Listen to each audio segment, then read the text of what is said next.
প্রিয় দর্শক, আসসালামু আলাইকুম। আপনি আমাকে এই মুহূর্তে দেখছেন ডিজিটাল আন্তর্জাতিক মানবাধিকার ফাউন্ডেশন ও জাতীয় দৈনিক সময়ের অপরাধ চক্র পত্রিকার একজন প্রতিনিধি হিসাবে আমি এই মুহূর্তে রয়েছি বারোয়ালিয়ার দেশ চট্টগ্রাম। এই চট্টগ্রামে এটি আপনারা দেখতেছেন, এটি একটা CNN এর অফিস। উক্ত অফিসে একজন অসহায় ব্যক্তি এসেছেন, তিনি সাহায্যের জন্য। শুধু অফিসে আসেন নাই, অফিসের কোনো কর্মকর্তা কর্মচারীদের কাছে আসেন নাই, তিনি এই গণমাধ্যম কর্মীদের কাছে একটা সহযোগিতা চেয়েছেন তার বিষয়টা তুলে ধরার জন্য।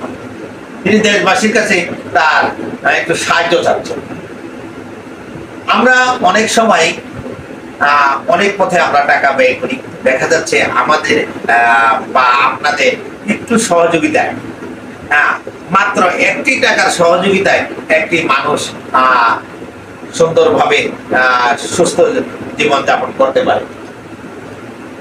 এরকমই একজন লোকের সাথে আমরা কথা বলছি। আমাদের পাশে রয়েছেন মানবাধিকার সংস্থার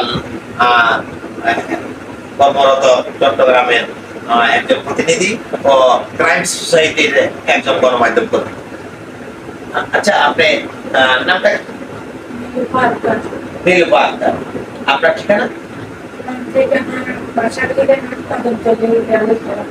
রেলওয়ে কলোনি। আপনার স্বামীর নাম? আপনার কয় ছেলে কয় মেয়ে? দুই ছেলে। আমরা জানতে পেরেছি আপনার বড় ছেলে তিনি নিজে প্রতিবন্ধী। আপনাকে কি সরকার থেকে প্রতিবন্ধী ভাতা দেয়?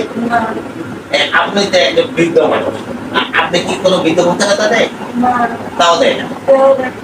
আপনি কি এখন আমাদের মাধ্যমে আপনি আসছেন, আমাদের মাধ্যমে কি আপনি দেশের যে সমস্ত গরিব ব্যক্তিরা আছেন তাদের কাছে কিছু সহযোগিতা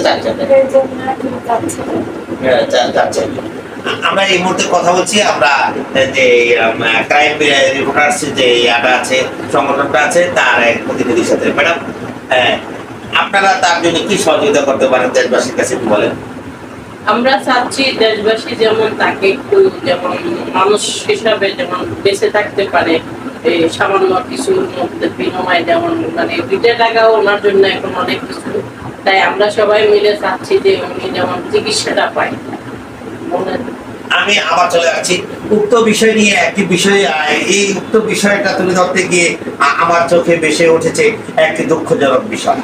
যে দুঃখজনক বিষয়টি হলো যে তার একটি বড় ছেলে রয়েছেন, সে প্রতিবন্ধী, কিন্তু বাংলাদেশ সরকার প্রতিবন্ধীদের জন্য একটি ভাতা রেখেছে, কিন্তু সেই ভাতাটি তিনি চোখে দেখেন নাই।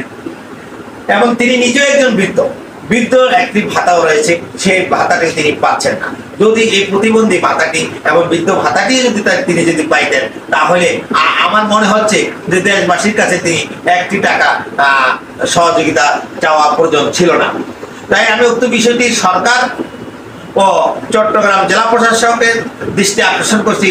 সাথে সাথে সারা বাংলাদেশের যে ধনী ব্যক্তিরা রয়েছেন বা দানশীল ব্যক্তিরা রয়েছেন, সবাইকে উক্ত নারীর পাশে দাঁড়ানোর জন্য আহ্বান জানাচ্ছি।